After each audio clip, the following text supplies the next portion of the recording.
Hello friends, welcome to Crazy G K Trick. तो दोस्तों, आज के वीडियो लेक्चर में हम उत्तर प्रदेश की ज्योग्राफी या फिर उत्तर प्रदेश की भूगोल से रिलेटेड 100+ यहाँ पर महत्वपूर्ण क्वेश्चंस को डिस्कस करेंगे, जो कि आपके उत्तर प्रदेश के जितने भी कॉम्पिटिटिव एग्जाम्स होते हैं, चाहे वो यूपी पीसीएस हो, यूपी एसआई हो, यूपी पुलिस हो, यूपी लेखापाल हो, सभी एग्जाम्स के लिए बहुत ज़्यादा बेनिफिशियल होने वाले हैं। इसके अलावा आप वीडियो को अंत तक ज़रूर देखिए, क्योंकि जो हमने यहाँ पर क्वेश्चन कवर किए हुए हैं ये ऑलरेडी एग्जाम्स में आए हुए हैं और आगे भी इन क्वेश्चन के एग्जाम में आने की संभावना बहुत ज़्यादा है। तो चलिए स्टार्ट करते हैं। तो देखिए, पहला क्वेश्चन है, फुलहर झील भारत के किस राज्य में स्थित है? तो इसका आंसर हो जाएगा डी, उत्तर प्रदेश में स्थित है फुलहर झील, है ना। देखिए किस जिले में है, पीलीभीत जिले में है फुलहर झील। इसके अलावा यहाँ से एक नदी निकलती है जिसका नाम है गोमती। तो गोमती नदी का उद्गम फुलहर झील से ही होता है और पीलीभीत जिले के अंतर्गत ये आती है। अगला क्वेश्चन है, उत्तर प्रदेश का सबसे ऊंचा बांध कौन सा है? तो इसका आंसर हो जाएगा डी, रामगंगा जो बांध है ये उत्तर प्रदेश का सबसे ऊंचा डैम है हाइट के अकॉर्डिंग, है ना। तो ये कहाँ पर है? बिजनौर जिले में स्थित है। इसके अलावा इसकी जो हाइट है वो 128 मीटर ऊंची इसकी हाइट है। इसके अलावा कहीं कहीं आपको रिहंद लिखा मिलता है, तो वो रिहंद सही आंसर नहीं होगा, इसका रामगंगा ही सही आंसर होगा। तो ये बात आपको अलग से नोट डाउन करनी है। चलिए अगला क्वेश्चन है, उत्तर प्रदेश के निम्न जनपद में पाए जाने वाले खनिज में कौन सा सही सुमेलित है? पहला है सोनभद्र चूना पत्थर, तो बिल्कुल सही हो जाएगा, है ना। ए आंसर ही इसका सही हो जाएगा। सोनभद्र में चूना पत्थर पाया जाता है। बाकी जितने भी ऑप्शन है ये गलत हो जाएंगे। तो देखिए, जितने भी क्वेश्चन है ये ऑलरेडी एग्जाम्स में आए हुए हैं। जैसे ये वाला क्वेश्चन यूपी पीसीएस मेंस में 2008 में आया हुआ है, तो काफ़ी ज़्यादा इंपॉर्टेंट क्वेश्चन है। ठीक है, तो आपको वीडियो को अंत तक ज़रूर देखना है। चलिए आगे चलते हैं। तो अगला क्वेश्चन है, उत्तर प्रदेश की सबसे लंबी नहर कौन सी है? तो इसका आंसर हो जाएगा डी, शारदा नहर जो है ये उत्तर प्रदेश की सबसे लंबी नहर है ना। इसकी लंबाई कितनी है? तो 12,368 किलोमीटर। तो इसकी शाखाओं और प्रशाखाओं को मिला करके 12,368 किलोमीटर लंबी ये नहर है। इसके अलावा ये है कहाँ पर? तो पीलीभीत के बनवासा के पास से इसको निकाला गया है। चलिए अगला क्वेश्चन है, निम्नलिखित में से कौन सी उत्तर प्रदेश की पेयजल परियोजना है? तो इसका आंसर हो जाएगा सी आंसर इसका बिल्कुल सही हो जाएगा। गोकुल बैराज जो परियोजना है ये उत्तर प्रदेश की पेयजल परियोजना है ना। ये कहाँ पर है? मथुरा जिले में ये स्थित है। इसके अलावा यमुना नदी पर इसको बनाया गया है।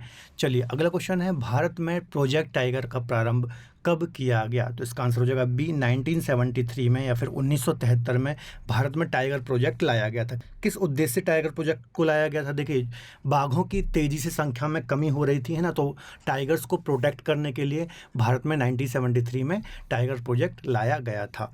चलिए अगला क्वेश्चन देखते हैं, उत्तर प्रदेश में यूरेनियम कहाँ पर उपलब्ध है? तो इसका आंसर हो जाएगा ए, ललितपुर में यूरेनियम पाया जाता है। ठीक है, इसका अयस्क क्या होता है? तो पिचब्लेट जो है वो यूरेनियम का अयस्क होता है। तो ये बात भी आपको याद रखनी है। अगला क्वेश्चन है, उत्तर प्रदेश में कोयले के भंडार कहाँ पर पाए जाते हैं? तो इसका आंसर हो जाएगा बी आंसर इसका बिल्कुल सही हो जाएगा। सिंगरौली क्षेत्र में कोयले के भंडार पाए जाते हैं। इसके अलावा जो मैक्सिमम कोयला भारत से निकाला जाता है वो गोंडवाना क्रम की चट्टानों से निकाला जाता है। तो ये पॉइंट आपको याद रखना है, यहाँ से भी कई बार एग्जाम में क्वेश्चन बनता है। इसके अलावा जो भारत में मैक्सिमम कोयला निकाला जाता है वो बिटुमिनस प्रकार का कोयला निकाला जाता है ना। इस सेकंड कैटेगरी का कोयला होता है जो कि सर्वाधिक मात्रा में यहाँ से निकाला जाता है। चलिए अगला क्वेश्चन है, निम्न में से कौन सा एक खनिज उत्तर प्रदेश में नहीं पाया जाता है? तो देखिए, चूना पत्थर तो पाया जाता है, अभ्रक नहीं पाया जाता, तो इसका आंसर बी हो जाएगा। इसके अलावा बॉक्साइट भी पाया जाता है, जिप्सम भी पाया जाता है। तो जो अभ्रक नाम का खनिज है यह उत्तर प्रदेश में नहीं पाया जाता। चलिए आगे बात करते हैं, रेणुकूट जाना जाता है। तो जो रेणुकूट है वो एल्यूमिनियम उद्योग के लिए जाना जाता है। तो इसका आंसर बिल्कुल सी बिल्कुल सही हो जाएगा। ये कहाँ पर है? तो सोनभद्र जिले में यूपी के स्थित है ये। इसके अलावा जो एल्यूमिनियम का अयस्क होता है वो बॉक्साइट होता है। तो यहाँ से भी कई बार क्वेश्चन बनता है कि जो बॉक्साइट होता है वो किसका अयस्क होता है? तो एल्यूमिनियम का अयस्क होता है। तो ये पॉइंट भी आपको याद रखना है। इसके अलावा दोस्तों, हमने हमारे चैनल में यूपी जी के जो ज्योग्राफी है इसको कंप्लीट कर लिया है। तो आपको यदि डिटेल में यूपी ज्योग्राफी पढ़नी है तो आप हमारी यूपी जेके की प्लेलिस्ट को फॉलो कर सकते हैं और वहाँ पर आपको सारे प्लेलिस्ट में आपको लेक्चर मिल जाएंगे। तो वहाँ पर जाकर के आप सारे लेक्चर देख सकते हैं। चलिए अगला क्वेश्चन है, निम्न में से कौन सा सही सुमेलित नहीं है? तो देखिए, कोयला सोनभद्र में पाया जाता है, बिल्कुल सही है। बलू पत्थर मिर्जापुर में, ये भी सही है। सिलिका बालू इलाहाबाद में, ये भी सही है। तो डी आंसर इसका हो जाएगा। यूरेनियम जो है ये झांसी में नहीं पाया जाता है। अभी हमने डिस्कस किया था यूरेनियम कहाँ पाया जाता है, तो ललितपुर में ये पाया जाता है। तो इसका डी आंसर हो जाएगा। चलिए अगला क्वेश्चन है, निम्न शैल समूहों में से किसमें प्रदेश में कोयला पाया जाता है? तो ये चीज़ मैंने अभी आपको बताई थी, जो गोंडवाना क्रम की चट्टानें हैं इससे हमारे भारत में सर्वाधिक कोयला निकाला जाता है। तो काफ़ी ज़्यादा इंपॉर्टेंट क्वेश्चन है, कई बार ये एग्जाम में हमें क्वेश्चन देखने को मिलता है। चलिए आगे बात करते हैं, उत्तर प्रदेश में शस्य जलवायु क्षेत्रों की संख्या कितनी है? तो यहाँ पर इसका आंसर हो जाएगा सी, जो है हमारे यहाँ पर 9 शस्य जलवायु क्षेत्र हैं, या फिर इसे हम कृषि जलवायु प्रदेश भी बोलते हैं। तो ये देखिए कई बार एग्जाम में आया है, लोअर प्री 2013 में आया, इसके अलावा पीसीएस प्री 2014 में भी ये क्वेश्चन आया हुआ है। तो जितने भी यहाँ पर क्वेश्चन मैंने रखे हैं सारे बहुत ज़्यादा इंपॉर्टेंट हैं, तो ध्यान से आपको ये क्वेश्चन देखते चलने हैं। चलिए अगला क्वेश्चन है, निम्न में से किस फसल का उत्तर प्रदेश भारत में सर्वप्रमुख उत्पादक है? तो इसका आंसर हो जाएगा डी, गेहूं। आप सभी को पता ही होगा कि गेहूं के प्रोडक्शन में उत्तर प्रदेश का सबसे ऊपर स्थान आता है ना। इसके अलावा खाद्यान्न उत्पादन में भी उत्तर प्रदेश सबसे ऊपर आता है ना। इसके अलावा गन्ने के उत्पादन में भी उत्तर प्रदेश पहले नंबर पर आता है। चलिए अगला क्वेश्चन है, भारत में उत्तर प्रदेश किस पैदावार का सबसे बड़ा उत्पादक है? तो देखिए खाद्यान्न उत्पादन में उत्तर प्रदेश नंबर 1 पर आता है, तिलहन, दलहन, मसाले इन सभी पर नहीं आता है। ठीक है, तो ये भी आपको याद रखना है, खाद्यान्न उत्पादन में, गेहूं उत्पादन में, गन्ना उत्पादन में उत्तर प्रदेश का प्रथम स्थान आता है। चलिए अगला क्वेश्चन है हमारा, निम्न में से कौन सही सुमेलित है? ठीक है, तो देखिए सुनहरी क्रांति खाद्यान्न ये गलत हो जाएगा, नीली क्रांति कुक्कुट ये भी गलत हो जाएगा, श्वेत क्रांति दूध ये बिल्कुल सही हो जाएगा, है ना। श्वेत क्रांति जो है ये दुग्ध उत्पादन से संबंधित है। इसके अलावा जो हरित क्रांति है वंश ये भी गलत हो जाएगा, है ना। तो सी आंसर इसका सही हो जाएगा। अगला क्वेश्चन है, उत्तर प्रदेश में केसर का उत्पादन होता है? तो उत्तर प्रदेश में जो केसर का उत्पादन होता है वो अलीगढ़ में होता है। ये सारी चीज़ें हमने डिस्कस की हुई हैं। यदि आपने नहीं देखे हैं लेक्चर तो आप प्ले लिस्ट में जाकर के देख सकते हैं, हमारी यूपी जीके की प्ले लिस्ट में जाकर के देख सकते हैं। इसके अलावा यदि हम भारत की बात करें, देश की बात करें, तो हमारे देश में सबसे ज़्यादा जो केसर का उत्पादन होता है वो कहाँ पर होता है? तो जम्मू और कश्मीर में हमें देखने को मिलता है सर्वाधिक उत्पादन। चलिए अगला क्वेश्चन है, नीली क्रांति निम्न में से किससे संबंधित है? तो मछली पालन या फिर मत्स्य पालन से संबंधित है नीली क्रांति। चलिए जो हमारे देश की अलग अलग महत्वपूर्ण क्रांतियां हैं उनको हम थोड़ा डिस्कस कर लेते हैं, क्योंकि कई बार यहाँ से एग्जाम में क्वेश्चन आते हैं। तो देखिए जो हरित क्रांति है ये खाद्यान्न से संबंधित है, श्वेत क्रांति दुग्ध उत्पादन से संबंधित है, नीली क्रांति मत्स्य उत्पादन से संबंधित है, भूरी क्रांति उर्वरक से संबंधित है, रजत क्रांति अंडा उत्पादन से संबंधित है, पीली क्रांति तिलहन से संबंधित है, कृष्ण क्रांति जो है ये बायोडीजल से संबंधित है, लाल क्रांति टमाटर और मांस उत्पादन से संबंधित है, गुलाबी क्रांति झींगा मछली उत्पादन से संबंधित है, बादामी क्रांति मसाले से है, सुनहरी क्रांति फल उत्पादन से है और अमृत क्रांति नदी जोड़ो परियोजनाओं से है। तो ये कुछ क्रांतियाँ हैं जो कि महत्वपूर्ण हैं, कई बार यहाँ से क्वेश्चन बनते हैं, तो सारी क्रांतियाँ आपको याद होनी चाहिए। चलिए अगला क्वेश्चन देखते हैं, राष्ट्रीय चंबल अभ्यारण्य निम्नलिखित में से किस राज्य का हिस्सा नहीं है? तो देखिए उत्तर प्रदेश का ये हिस्सा है, इसके अलावा मध्य प्रदेश का ये हिस्सा है और हरियाणा का भी ये हिस्सा है ना। राजस्थान का हिस्सा ये नहीं है। तो राष्ट्रीय चंबल अभ्यारण्य है, इसका जो क्षेत्र है वो तीनों राज्यों में आता है, उत्तर प्रदेश, मध्य प्रदेश और हरियाणा, और तीनों राज्य इसके प्रशासन को देखते हैं। इसके अलावा यूपी की बात किया जाए तो आगरा और इटावा, है ना, आगरा और इटावा जिलों में ये विस्तृत है और 1979 में इसकी स्थापना की गई थी। तो ये सारी डिटेल भी आपको याद रखनी है, इम्पॉर्टेंट है। चलिए अगला क्वेश्चन है, जनवरी 2020 में उत्तर प्रदेश में कितने और स्थलों को रामसर साइट में शामिल किया गया? तो इसका आंसर हो जाएगा बी, 6 रामसर साइट को शामिल किया गया है ना 2020 में। रामसर साइट क्या होती हैं? देखिए जो रामसर साइट होती हैं ये आर्द्रभूमि के बड़े क्षेत्र होते हैं और आर्द्रभूमि जो होती हैं वो जैव विविधता के लिए बहुत ज़्यादा महत्वपूर्ण होते हैं। इसके अलावा जो रामसर है ये ईरान में एक शहर का नाम है, ठीक है। और 2 फरवरी 1971 को जो इसकी संधि हुई थी, है ना, अंतर्राष्ट्रीय आर्द्रभूमि की एक संधि हुई थी, जो आर्द्रभूमि के जितने भी क्षेत्र होते हैं इनको बचाने के लिए। तो ये ईरान का एक शहर है रामसर, यहाँ पर ये संधि हुई थी और 2 फरवरी को हम आर्द्रभूमि दिवस के रूप में सेलिब्रेट करते हैं। तो ये सारी डिटेल भी आपको याद रखनी है, इंपॉर्टेंट है। अगला क्वेश्चन भी इसी से रिलेटेड है कि रामसर सम्मेलन जो है ये किससे संबंधित है? तो आर्द्रभूमि के संरक्षण से संबंधित है रामसर सम्मेलन। तो आपको ये सारी चीज़ें याद रखनी है। चलिए आगे बात करते हैं, प्रदेश का सबसे बड़ा वन्य जीव विहार कौन सा है? तो इसका आंसर हो जाएगा सी, जो हस्तिनापुर वन्य जीव विहार है ये प्रदेश का सबसे बड़ा वन्य जीव विहार है। इसका क्षेत्रफल कितना है? 2073 वर्ग किलोमीटर इसका क्षेत्रफल है और इसकी स्थापना 1986 में हुई थी। तो ये डिटेल भी आपको याद रखनी है, ठीक है। चलिए आगे बात करते हैं, राज्य में एक बब्बर शेर सफारी स्थापित की गई है, ये कहाँ पर स्थित है? तो ये इटावा जिले में स्थित है। काफ़ी ज़्यादा इंपॉर्टेंट क्वेश्चन है, यूपी पीसीएस 2013 में पूछा भी गया है ये क्वेश्चन, तो आपको याद रखना है इटावा में बब्बर शेर सफारी स्थापित की गई है। अगला क्वेश्चन है, प्रदेश का सबसे छोटा वन्य जीव विहार कहाँ पर स्थित है? तो जो प्रदेश का सबसे छोटा वन्यजीव विहार है वो महावीर स्वामी वन्यजीव विहार जो कि ललितपुर में आता है यही है। इसका क्षेत्रफल कितना है तो 5.4 वर्ग किलोमीटर इसका एरिया है या फिर क्षेत्रफल है, और 1977 में इसको स्थापित किया गया था या फिर इसका फाउंडेशन किया गया था। इसके अलावा दोस्तों यदि आपको क्वेश्चंस के आंसर देने हैं तो आप वीडियो को थोड़ी देर के लिए पॉज कर सकते हैं और फिर यहाँ पे आप क्वेश्चंस का आंसर दे सकते हैं। चलिए आगे बात करते हैं। अगला क्वेश्चन है, निम्न में से किस फसल के उत्पादन में उत्तर प्रदेश संपूर्ण देश में अग्रणी है? तो इसका आंसर हो जाएगा गेहूं, गन्ना और आलू, है ना। बी आंसर इसका बिल्कुल सही हो जाएगा। गेहूं के उत्पादन में, गन्ने के उत्पादन में और आलू के उत्पादन में उत्तर प्रदेश देश में अग्रणी स्थान रखता है। इसके अलावा कुल खाद्यान्न उत्पादन में भी उत्तर प्रदेश अग्रणी है। अगला क्वेश्चन है, कौन सा राज्य भारत का शक्कर का प्याला कहा जाता है? तो उत्तर प्रदेश को शक्कर का प्याला कहा जाता है। क्यों? क्योंकि यहाँ पे जो गन्ना है इसका उत्पादन बहुत ज़्यादा हमें देखने को मिलता है, इसी के चलते उत्तर प्रदेश को शक्कर का प्याले की संज्ञा भी दी जाती है। नेक्स्ट क्वेश्चन है, वन अनुसंधान संस्थान कहाँ पर स्थित है? तो ये एक इंडियन ज्योग्राफी का मैंने क्वेश्चन यहाँ पर कवर किया है ताकि आपका थोड़ा रिविजन हो जाए इंडियन ज्योग्राफी का भी। तो इसका जो आंसर होगा वो होगा देहरादून में राष्ट्रीय वन अनुसंधान संस्थान स्थापित है। ठीक है, इसकी स्थापना कब हुई थी? तो 1940 में इसकी स्थापना की गई थी। तो ये ईयर भी आपको याद रखना है। चलिए आगे बात करते हैं, प्रदेश में सर्वप्रथम किस पक्षी विहार की स्थापना की गई? तो इसका आंसर हो जाएगा बी, नवाबगंज पक्षी विहार की स्थापना की गई प्रदेश में सर्वप्रथम। ये कहाँ पर है? तो उन्नाव में ये स्थित है। इसके अलावा 2.25 वर्ग किलोमीटर इसका क्षेत्रफल है। ठीक है, तो ये कुछ डिटेल भी आपको याद रखना है। वर्तमान में इसका नाम क्या है? तो शहीद चंद्रशेखर आज़ाद पक्षी विहार वर्तमान में इसका नाम है। तो ये पॉइंट भी आपको याद रखना है। चलिए आगे बात करते हैं, प्रदेश का सर्वाधिक विस्तृत पक्षी विहार कौन सा है? तो सबसे जो विस्तृत पक्षी विहार है, सबसे बड़ा पक्षी विहार है वो कौन सा है? तो लाखवासी पक्षी विहार प्रदेश का सबसे विस्तृत पक्षी विहार है ना। इसका क्षेत्रफल कितना है? तो 80.23 वर्ग किलोमीटर इसका क्षेत्रफल है और कन्नौज में ये स्थित है। तो ये पॉइंट भी आपको याद रखने हैं दोनों, इसका एरिया भी आपको याद रखना है और इसका जिला भी आपको याद रखना है। चलिए आगे बात करते हैं, निम्नलिखित में से कौन सही सुमेलित है?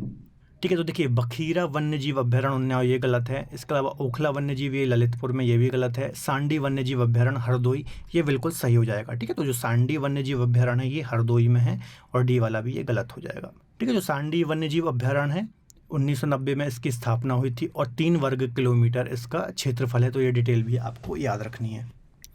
चलिए अगला क्वेश्चन है, हथनी कुंड बैराज कितने राज्यों की संयुक्त परियोजना है? तो इसका आंसर हो जाएगा सी, 5 राज्यों की संयुक्त परियोजना है। कौन कौन से हैं? तो हिमाचल प्रदेश है, हरियाणा है, इसके अलावा दिल्ली है, यूपी है और राजस्थान है। तो इन 5 राज्यों की संयुक्त परियोजना है हथनी कुंड बैराज।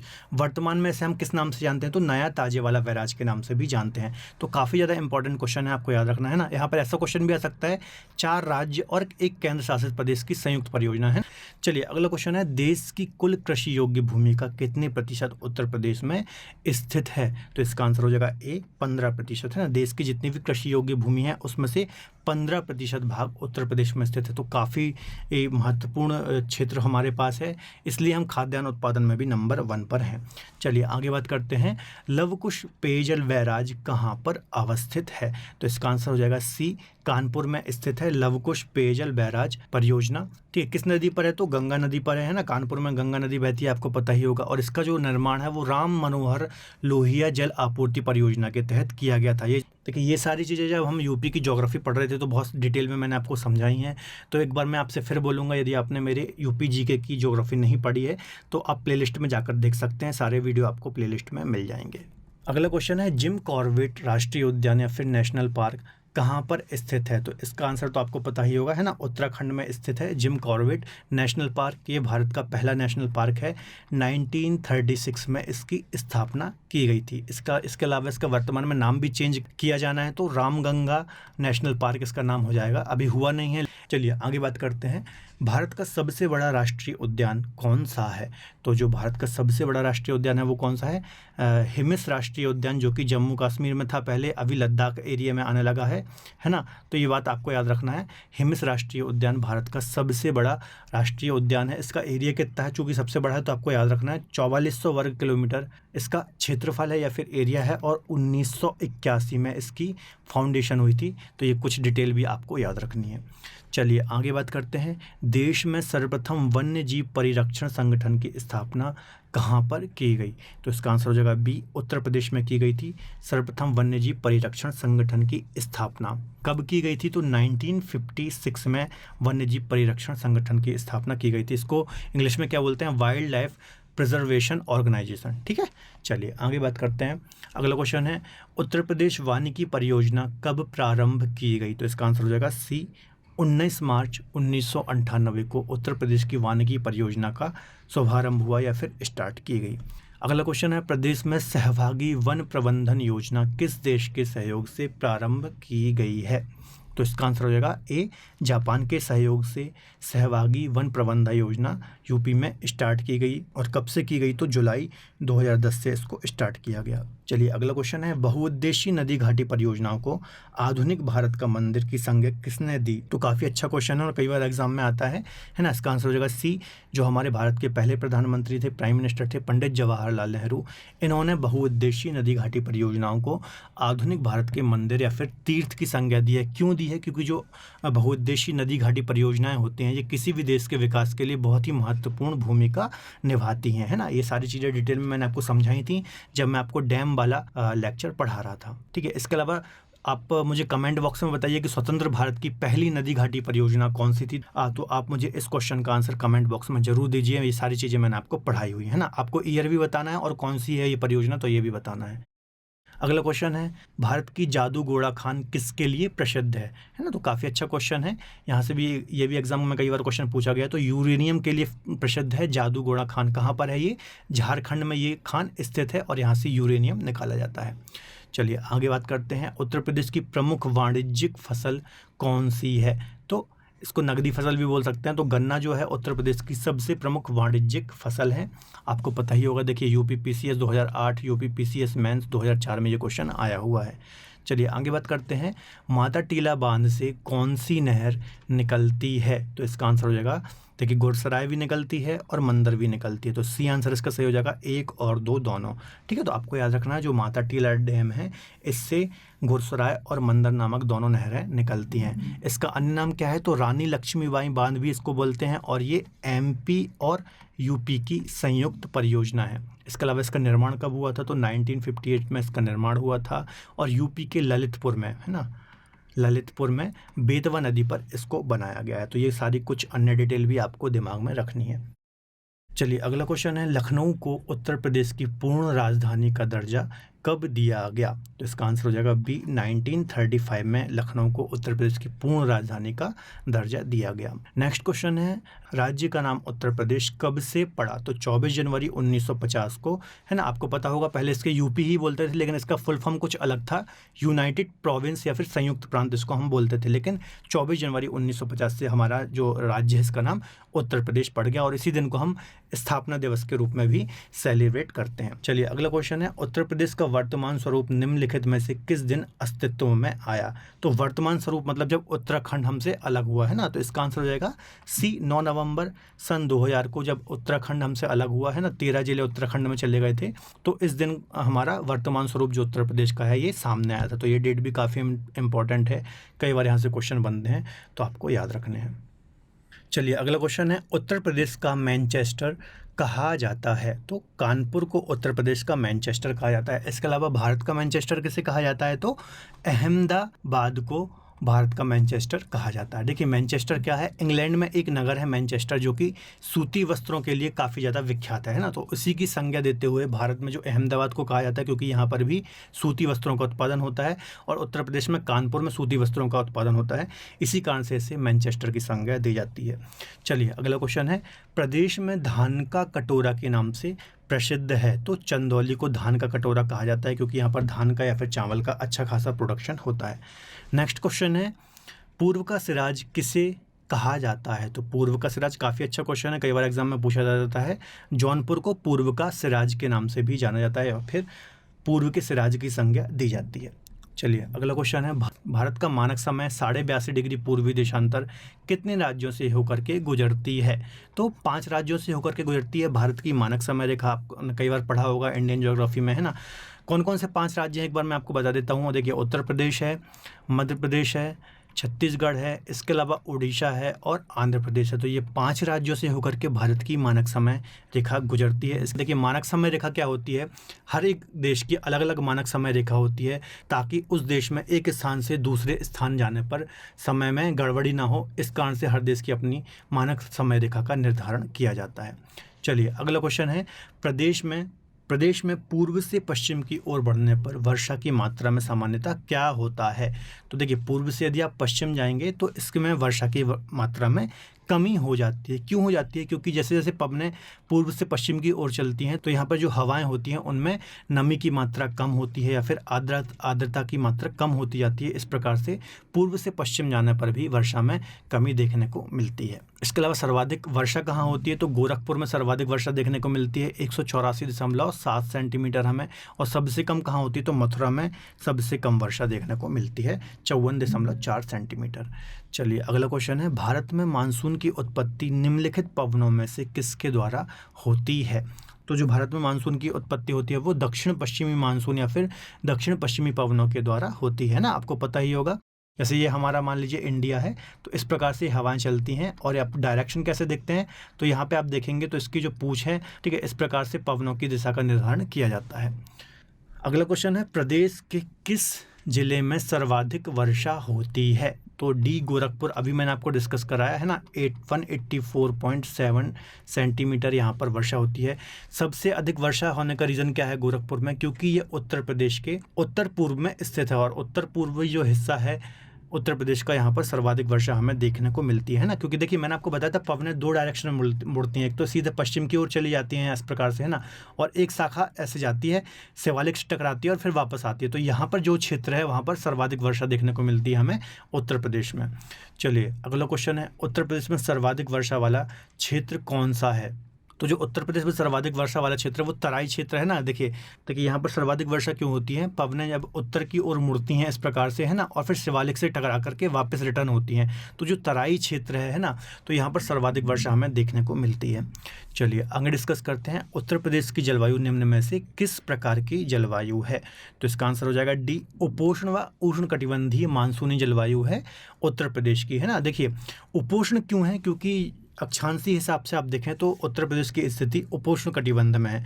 जबकि उष्ण कटिबंधी क्यों बोलते हैं, क्योंकि आप यदि देखेंगे तो हमारे उत्तर में हिमालय पर्वत है ना, जिसके कारण क्या होता है, जो साइबेरिया से ठंडी हवाएं चलती हैं तो वो हमारे भारत में इंटर नहीं कर पाती हैं, फिर उत्तर प्रदेश में इंटर नहीं कर पाती हैं।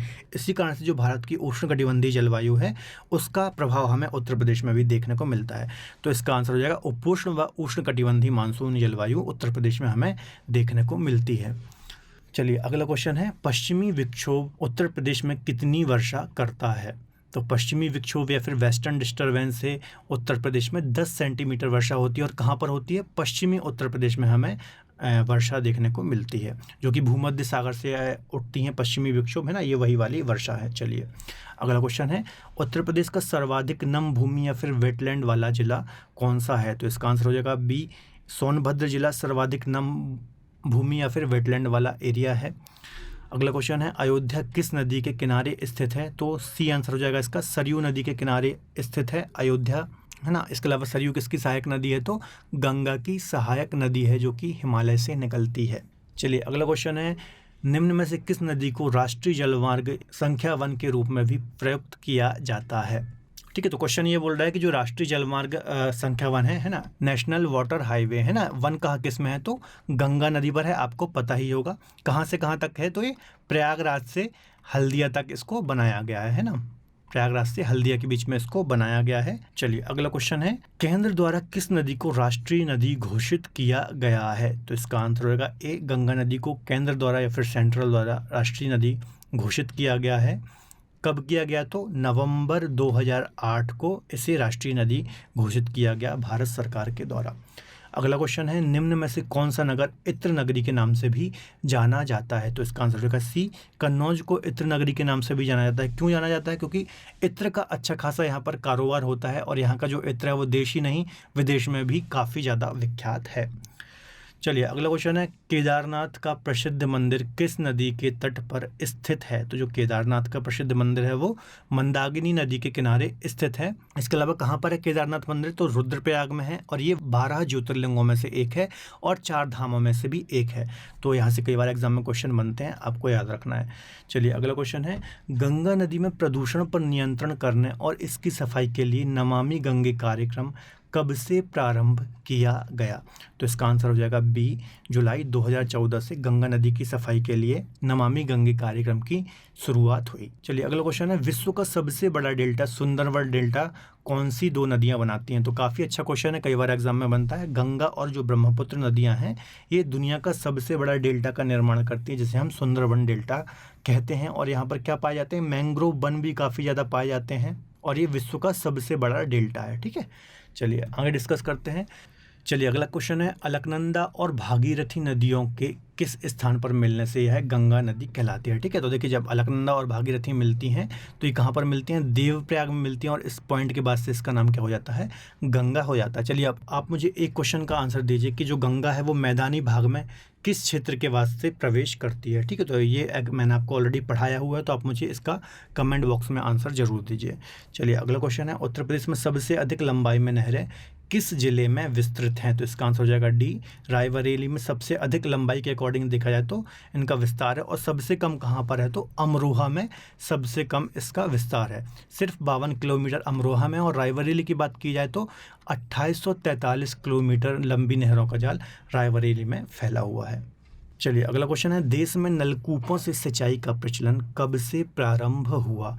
तो इसका आंसर हो जाएगा डी, 1930 से देश में नलकूपों से सिंचाई का प्रचलन प्रारंभ हुआ है ना। नलकूप या फिर आप ट्यूबवेल बोल सकते हैं। चलिए अगला क्वेश्चन है, पूर्वी यमुना नहर का कार्य किस मुगल बादशाह ने प्रारंभ कराया था? तो इसका आंसर हो जाएगा डी, शाहजहां ने पूर्वी यमुना नहर का कार्य प्रारंभ कराया था। ठीक है, यह प्रदेश की सबसे पुरानी नहर है, तो ये पॉइंट भी आपको याद रखना है। चलिए अगला क्वेश्चन है, खातिमा जल विद्युत केंद्र किस नहर पर स्थित है? तो जो खातिमा जल विद्युत केंद्र है ये शारदा नहर पर स्थित है। ठीक है, ये सारी चीज़ें हमने ऑलरेडी डिस्कस की हुई हैं। अगला क्वेश्चन है, गंगा पेयजल परियोजना की क्षमता कितनी है? तो इसका आंसर हो जाएगा बी, 50 क्यूसेक है गंगा पेयजल परियोजना की क्षमता। इसके अलावा इसका ये कहाँ पर स्थित है? तो दिल्ली नोएडा के समीप प्रताप विहार में ये स्थित है और नोएडा और गाजियाबाद को ये पेयजल उपलब्ध कराती है ना। तो ये ऐसा बोल सकते हैं कि नोएडा और गाजियाबाद इससे लाभान्वित होते हैं। तो यहाँ से भी ऐसा क्वेश्चन घुमा के पूछ सकता है एग्जाम में, तो सारे पॉइंट आपको याद रखने हैं। चलिए अगला क्वेश्चन है, चूना पत्थर के भंडारण की दृष्टि से उत्तर प्रदेश का देश में कौन सा स्थान है? तो इसका आंसर हो जाएगा बी, दूसरा स्थान है ना। भंडारण बोल रहे हैं, एक बात आपको याद रखना है, भंडारण में हमारा दूसरा स्थान आता है। जबकि यदि उत्पादन की बात की जाए तो पहले पर कौन सा है? राजस्थान है, दूसरे पर एमपी है और तीसरे पर आंध्र प्रदेश है। ठीक है, उत्पादन अलग चीज़ होती है, भंडारण अलग चीज़ होती है। भंडारण का मतलब क्या है कि चूने पत्थर का वहाँ पर भंडारण है लेकिन निकाला नहीं जा रहा है। लेकिन जो उत्पादन की बात की जाए तो राजस्थान, एमपी और आंध्र प्रदेश में टॉप पर आते हैं। चलिए अगला क्वेश्चन है, प्रदेश का पहला टाइगर रिजर्व कहाँ पर बनाया गया था? ठीक है, तो जो प्रदेश का पहला टाइगर रिजर्व है ये कहाँ था? दुधवा नेशनल पार्क जो है यह प्रदेश का पहला टाइगर रिजर्व था। ठीक है, 1968 में इसकी स्थापना हुई थी। 490 वर्ग किलोमीटर इसका एरिया है। इसके अलावा भारत नेपाल की सीमा पर ये स्थित है। ठीक है, तो ये सारी डिटेल आपको याद रखनी है। चलिए अगला क्वेश्चन है, उत्तर प्रदेश के दक्षिणी भाग में स्थित पठारी भाग की सर्वोच्च ऊंची पहाड़ी कौन सी है? तो कौन सी पहाड़ी है? सोनाकर की पहाड़ी सबसे ऊंची पहाड़ी है। ये पॉइंट भी आपको याद रखना है। चलिए अगला क्वेश्चन है, उत्तर प्रदेश सरकार द्वारा स्थापित प्रथम वन्य जीव विहार कौन सा है? तो जो चंद्रप्रभा वन्य जीव विहार है ये उत्तर प्रदेश सरकार के द्वारा स्थापित प्रथम वन्य जीव विहार है। कहाँ पर है ये? तो चंदौली जिले में है और 1957 में इसकी स्थापना की गई थी। चलिए अगला क्वेश्चन है, राष्ट्रीय चंबल वन्य विहार योजना मूलतः किसके संरक्षण हेतु है? तो इसका आंसर हो जाएगा ए, घड़ियालों के संरक्षण के लिए राष्ट्रीय चंबल वन्य विहार योजना। ठीक है, अभी मैंने आपको बताया था 3 राज्य इसकी प्रशासनिक व्यवस्था को देखते हैं, यूपी, एमपी और राजस्थान। इसके अलावा आगरा और इटावा में यह विस्तृत है। चलिए अगला क्वेश्चन है, गिद्धों की असमय जो मृत्यु हो जाती है उसका कारण क्या है? तो इसका आंसर हो जाएगा ए, डिक्लोफेनिक सोडियम जो एक रसायन होता है, यह गिद्धों की असामयिक मृत्युओं के लिए जिम्मेदार है ना। गिद्ध हो गए, कौवे हो गए, है ना। देखिए ये क्या होता है, डिक्लोफेनिक सोडियम, जो भी आपको पता होगा, जो गिद्ध होते हैं, इसके अलावा जो कौवे होते हैं, ये मृत जीव जंतुओं को खाते हैं। कोई जीव मर गया तो उसकी जब बॉडी सड़ने लगती है तो उसको ये खाते हैं। तो वो जो सड़ा हुआ मांस होता है उसमें ये सोडियम या फिर जो डिक्लोफेनिक सोडियम है या फिर जो ये रासायनिक हैं, ये पाया जाता है और इसी कारण से इनकी तेज़ी से मृत्यु हो रही है। चलिए अगला क्वेश्चन है, निम्न में से किस स्थान पर नाभिकीय ऊर्जा परियोजना है? तो इसका आंसर हो जाएगा डी, नरोरा। आपको पता ही होगा, है ना, हमारे यहाँ एकमात्र जो नाभिकीय ऊर्जा परियोजना है, नरोरा के नाम से जाना जाता है इसको। कहाँ पर है ये? तो बुलंदशहर में है और इसकी क्षमता कितनी है? तो 220 मेगावाट इसकी क्षमता है। काफ़ी इंपॉर्टेंट क्वेश्चन है, कई बार यहाँ से एग्जाम में क्वेश्चन बनता है। चलिए अगला क्वेश्चन है, उत्तर प्रदेश में भांवर की जो तंग पट्टी है किस क्षेत्र में मिलती है? तो किस क्षेत्र में? जो भावर क्षेत्र होता है वो कैसा होता है? ककरीला और पथरीला क्षेत्र होता है। ये चीज़ मैंने आपको फिजिकल डिवीज़न में बहुत अच्छे से पढ़ाई है, क्या भावर होता है, तराई, बांगर, ये सारी चीज़ें मैंने बहुत अच्छे से पढ़ाई है। तो एक बार मैं आपसे फिर बोलना चाहूँगा, यदि आपने मेरे यूपी जीके के लेक्चर नहीं देखे हैं तो आप प्लेलिस्ट में जाकर देख सकते हैं। काफ़ी डिटेल में हमने सारे लेक्चर वहाँ पर कवर किए हैं। चलिए अगला क्वेश्चन है, उत्तर प्रदेश के तराई क्षेत्र में किस फसल की कृषि बड़े पैमाने पर हमें देखने को मिलती है? ठीक है, तो देखिए पहला है धान दिया है, कपास, गेहूं और गन्ना। तो देखिए यहाँ पर धान की खेती अच्छी खासी होती है, इसके अलावा गन्ने की खेती अच्छी खासी होती है, क्योंकि देखिए जो तराई क्षेत्र होता है ये काफ़ी ज़्यादा नमी वाला क्षेत्र होता है और यहाँ पर वर्षा भी काफ़ी ज़्यादा होती है। तो यहाँ पर ऐसी फसलें ली जाएंगी जिनको पानी की ज़्यादा आवश्यकता होती है। ठीक है, तो धान और गन्ने की कृषि यहाँ पर देखने को मिलती है। तो इसका आंसर सी हो जाएगा, 1 और 4। चलिए आगे बात करते हैं, ओवरा ताप विद्युत केंद्र की स्थापना किस देश के सहयोग से की गई है? तो इसका आंसर हो जाएगा ए, सोवियत संघ या फिर रूस के सहयोग से ओवरा ताप विद्युत केंद्र की स्थापना की गई है। इसकी स्थापना कब की गई? 1971 में। और कहाँ पर ये स्थित है? तो सोनभद्र जिले में ये स्थित है। ठीक है, और 1288 मेगावाट इसकी क्षमता है। तो ये तीनों डिटेल आपको याद रखनी है, काफ़ी ज़्यादा इंपॉर्टेंट है। चलिए अगला क्वेश्चन है, खादर और बांगर निम्न में से किस प्रकार की मृदा है? ठीक है, तो जो खादर और बांगर है ये जलोढ़ मृदा के अंतर्गत आती है ना। एक होती है नई जलोढ़ और एक होती है पुरानी जलोढ़। जो बांगर होती है इसे हम पुरानी जलोढ़ बोलते हैं और जो खादर होती है इसे हम नवीन जलोढ़ बोलते हैं।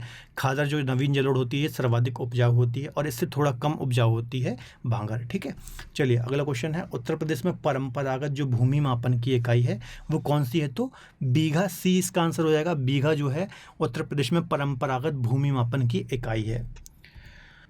चलिए अगला क्वेश्चन है, वायु अपरदन से सर्वाधिक प्रभावित जिले कौन से हैं? तो देखिए प्रयागराज तो नहीं है, है ना, मथुरा है, इसके अलावा आगरा है। तो इसका आंसर डी हो जाएगा, बी और सी, मथुरा और आगरा सर्वाधिक प्रभावित हैं वायु अपरदन से ना। वायु के द्वारा जो अपरदन देखने को मिलता है उससे मथुरा आगरा सर्वाधिक प्रभावित हैं। जो पश्चिमी मध्य प्रदेश का क्षेत्र है ये वायु अपरदन से सर्वाधिक प्रभावित है। चलिए अगला क्वेश्चन है, किस मृदा अपरदन के द्वारा प्रदेश में व्हीड़ों का निर्माण हुआ है? तो इसका आंसर हो जाएगा सी, अवनाली का अपरदन के द्वारा व्हीड़ों का निर्माण होता है ना। काफ़ी फेमस क्वेश्चन है ये, है ना। कौन सी नदी करती है? तो जो चंबल नदी है ना, जो मध्य प्रदेश से ओरिजिन होता है जिसका, और फिर वापस यहाँ यमुना में आकर के मिलती है। तो जो चंबल नदी है यह अवनाली का अपरदन के लिए जानी जाती है देश में और यहाँ से कई बार एग्जाम में क्वेश्चन बनता है। देखिए अवनाली का अपरदन क्या होता है, जब नदी बहती है तो इतना ज़्यादा कटाव करती है कि बड़े बड़े गड्ढों का निर्माण कर देती है, जिसे हम बीहड़ बोलते हैं ना। आपने डाकुओं की मूवी देखी होगी, चंबल के डाकू बहुत फेमस रहे हैं। तो ये जो चंबल के डाकू हैं इन्हीं बीहड़ों को अपना स्थान या फिर सहारा बनाते थे छुपने के लिए। चलिए अगला क्वेश्चन है, मिट्टी में खारापन या फिर क्षारीयता की जो समस्या होती है इसका समाधान क्या है? तो इसका समाधान है, खेतों में जिप्सम का प्रयोग करके हम मिट्टी का खारापन या फिर क्षारीयता की समस्या को दूर कर सकते हैं। चलिए आगे डिस्कस करते हैं, सामान्य फसलें उगाने के लिए उर्वर भूमि का जो पीएच मान है वो कितना होना चाहिए? तो उर्वर भूमि का पीएच मान 6 से 7 होना चाहिए। ठीक है, देखिए पीएच मान क्या होता है, 7 में ये उदासीन हो जाता है। 7 के यदि आप नीचे जाएंगे 6, 5 तो ये अम्लीय हो जाएगा और 7 के ऊपर आप जाएंगे 8, 9 तो ये क्षारीय हो जाएगा। चलिए अगला क्वेश्चन है, राकर मृदा किस फसल के लिए उपयुक्त है? तो जो तिल की फसल होती है उसके लिए राकर मृदा सबसे उपयुक्त है। देखिए जो राकर मृदा होती है लाल भूरे रंग की दानेदार मृदा होती है जो कि प्रदेश के जो ढाल वाले क्षेत्र हैं उन स्थानों पर पाई जाती है और इस पर कौन सी खेती होती है? तो तिल हो गया, है ना, इसके अलावा चना हो गया। तो इन फसलों की कृषि राकर मृदा में की जाती है। चलिए अगला क्वेश्चन है, उत्तर प्रदेश सरकार द्वारा राज्य वन नीति कब घोषित की गई? तो उत्तर प्रदेश सरकार के द्वारा राज्य वन नीति 1998 में घोषित की गई, तो इसका डी आंसर बिल्कुल सही हो जाएगा। ठीक है, देखिए भारत सरकार के द्वारा भी 1998 में ही घोषित की गई थी, है ना। इस नीति में क्या कहा गया था कि प्रत्येक राज्य के जो जितना भी क्षेत्रफल है उसका 33.33% भूभाग पर वनों का होना आवश्यक है। ठीक है, और जैसे ही भारत सरकार ने अपनी राष्ट्रीय वन नीति को घोषित किया, उसके कुछ समय बाद ही 26 दिसंबर 1998 को उत्तर प्रदेश सरकार ने भी अपनी वन नीति को घोषित किया। चलिए अगला क्वेश्चन है, किस मृदा में जल धारण करने की क्षमता सर्वाधिक होती है? तो इसका आंसर हो जाएगा ए, जो नवीन जलोढ़ मिट्टी होती है इसमें जल धारण करने की क्षमता सर्वाधिक होती है। इसके अलावा सबसे ज़्यादा उपजाऊ मिट्टी भी जो होती है वो जलोढ़ मिट्टी ही होती है। चलिए अगला क्वेश्चन है, उत्तर प्रदेश में किस प्रकार का अपरदन हमें सर्वाधिक देखने को मिलता है? तो उत्तर प्रदेश में हमें जलीय अपरदन सर्वाधिक देखने को मिलता है। इसके अलावा पूर्वी और दक्षिणी क्षेत्रों में सर्वाधिक देखने को मिलता है, और जो तराई क्षेत्र है ना, जो दलदली क्षेत्र होता है, यहाँ पर भी सर्वाधिक जलीय अपरदन हमें देखने को मिलता है। अगला क्वेश्चन है, किस प्रकार के अपरदन को किसान की मौत की संज्ञा भी दी जाती है? तो इसका आंसर हो जाएगा परत अपरदन। यह हमें खेतों में देखने को मिलता है। परत अपरदन क्या होता है? यह मृदा की ऊपरी सतह को क्या करता है? खत्म कर देता है, या फिर ऊपरी सतह का ह्रास कर देता है, जिससे धीरे धीरे मृदा की जो उर्वरक शक्ति है वो कम हो जाती है। ठीक है, तो इसे हम बोलते हैं परत अपरदन। इसे किसान की मौत की संज्ञा भी दी जाती है। चलिए अगला क्वेश्चन है, उत्तर प्रदेश में क्षेत्रफल की दृष्टि से सर्वाधिक वन क्षेत्र वाला जिला कौन सा है? तो सर्वाधिक वन क्षेत्र सोनभद्र जिले में पाए जाते हैं, है ना। ये सोनभद्र जिले का जो टोटल एरिया है उसका जो लगभग 35.2% क्षेत्रफल है ना। इतने क्षेत्रफल पर यहाँ पर वन पाए जाते हैं। इसके अलावा जो संत रविदास नगर है यहाँ पर न्यूनतम वन पाए जाते हैं। चलिए अगला क्वेश्चन है, उत्तर प्रदेश का कौन सा क्षेत्र आद्यकल्प की प्राचीनतम शैलों से निर्मित है? तो जो बुंदेलखंड का रीजन है या फिर बुंदेलखंड का क्षेत्र है, ये सबसे पुराना आद्यकल्प की प्राचीनतम शैलों से निर्मित है ना। प्री कैम्ब्रियन पीरियड में इसका निर्माण हुआ था। चलिए अगला क्वेश्चन है, उत्तर प्रदेश किस प्राचीनतम भूभाग का हिस्सा है? तो गोंडवाना लैंड का हिस्सा है। आपको पता ही होगा गोंडवाना लैंड प्राचीनतम हिस्सा है हमारा भारत का, सबसे प्राचीन हिस्सा यही है। पूरा जो हमारा प्रायद्वीपीय पठार है या फिर प्रायद्वीपीय भाग है, प्रायद्वीपीय भारत है, ये गोंडवाना लैंड का ही भाग है। चलिए आगे बात करते हैं, तराई क्षेत्र की भूमि कैसी होती है? तो इसका आंसर हो जाएगा, देखिए समतल भी होती है, नम भी होती है और दलदल भी होती है। तो डी इसका आंसर हो जाएगा उपरोक्त सभी, है ना। जो तराई क्षेत्र होता है ये दलदली भी होता है, नम भी होता है और समतल भी होता है। अगला क्वेश्चन है, उत्तर प्रदेश को भारत के कितने राज्य दिल्ली को छोड़कर सीमाएं स्पर्श करती हैं? तो इसका आंसर हो जाएगा सी, 8 राज्यों की सीमाएं टच होती हैं। कौन कौन से हैं? देखिए उत्तराखंड है, हिमाचल प्रदेश है, इसके बाद राजस्थान है, राजस्थान के अलावा एमपी है, छत्तीसगढ़ है, झारखंड है, बिहार है। ठीक है, तो ये हो गए। इसके अलावा दिल्ली हो जाएगा जो कि यूनियन टेरिटरी है। इसके अलावा हरियाणा। ठीक है, तो ये 8 राज्य और एक केंद्र शासित प्रदेश प्लस एक देश नेपाल, है ना। तो इतनी बाउंड्री या फिर इतनी सीमाएं हमारे राज्य के साथ टच होती हैं। तो 8 राज्य प्लस एक यूनियन टेरिटरी प्लस एक देश, ऐसे आप याद रख सकते हैं, 8 + 1 + 1। चलिए अगला क्वेश्चन है, उत्तर प्रदेश के भौतिक विभाजन में कौन सा भाग शामिल नहीं है? तो देखिए भावर और तराई क्षेत्र भी हैं, गंगा का मैदानी भाग भी है, दक्षिण का पठारी क्षेत्र भी है, रेगिस्तानी क्षेत्र नहीं है। तो इसका आंसर हो जाएगा डी, रेगिस्तानी क्षेत्र शामिल नहीं है उत्तर प्रदेश के फिजिकल डिवीजन में या फिर भौगोलिक विभाजन में। चलिए अगला क्वेश्चन है, उत्तर प्रदेश के उत्तर में कौन सी पर्वत श्रेणियां हैं? तो इसका आंसर आपको पता ही होगा, बहुत सरल सा क्वेश्चन है। शिवालिक जो है, जो कि हिमालय का ही हिस्सा है ना, यह उत्तर प्रदेश के उत्तर में स्थित है। अगला क्वेश्चन है, उत्तर प्रदेश का सोनभद्र जिला कितने राज्यों की बाउंड्री को स्पर्श करता है? तो बहुत अच्छा क्वेश्चन है। इसका आंसर हो जाएगा 4, बी आंसर इसका बिल्कुल सही हो जाएगा। कौन कौन से 4 राज्यों को टच करता है? तो देखिए एमपी है, छत्तीसगढ़ है, झारखंड है, इसके अलावा बिहार है। तो ये 4 राज्यों को टच करता है। ओवरऑल देश में देखा जाए तो एकमात्र ऐसा जिला है जो 4 राज्यों को टच करता है। तो काफ़ी इंपॉर्टेंट क्वेश्चन है, आपको याद रखना है। चलिए अगला क्वेश्चन है, उत्तर प्रदेश के दक्षिण में स्थित पठारी भूभाग को किस नाम से जाना जाता है? तो इसका आंसर हो जाएगा, है ना, जो दक्षिण का पठारी भूभाग है उसको हम बुंदेलखंड के पठार के नाम से भी जानते हैं। चलिए अगला क्वेश्चन है, विंध्याचल पर्वतमाला का निर्माण किस काल में हुआ था? तो प्री कैम्ब्रियन युग में विंध्याचल पर्वतमाला जो या फिर जो बुंदेलखंड का पठार है इसका निर्माण हुआ था। इसके अलावा लास्ट हमारा क्वेश्चन है आज के सेशन का, क्षेत्रफल की दृष्टि से उत्तर प्रदेश का भारत में कौन सा स्थान है? तो क्षेत्रफल के अकॉर्डिंग हमारा कौन सा स्थान आता है?